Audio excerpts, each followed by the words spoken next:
دیکھیں آپ کہہ رہے ہیں نبی صلی اللہ علیہ وسلم امتحان لے رہے تھے, نبی صلی اللہ علیہ وسلم عمر کے قول سے متفق ہو گئے.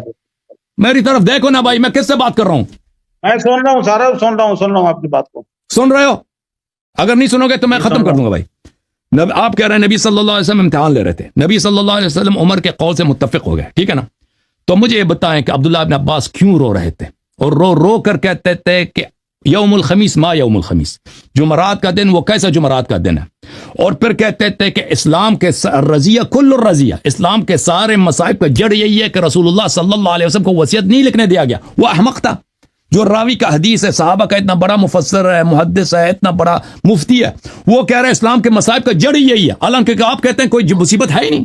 نبی صلی اللہ علیہ وسلم ویسے بھی لکھانا نہیں چاہتے تھے, وہ امتحان لے رہے تھے. جب عمر کو پتہ چل گیا کہ امتحان لے گئے, پیغمبر بھی راضی ہو گئے, عمر کے قول پہ وہ آ گئے, تو وہ کیوں رو رہے ہیں؟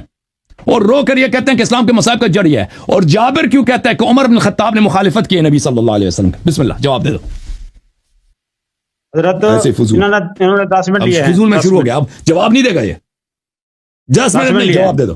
10 منٹ تم جواب دے دو, بس فضول باتیں نہیں کرنا, میری باتوں کو جواب دینا. جواب دوں گا اور کیا, آپ کو کیا کروں گا؟ لا غیر متعلق شیخ صاحب, طارق بھائی اس نے غیر متعلق بات کی, آپ نے انٹرپٹ کرنا بھائی.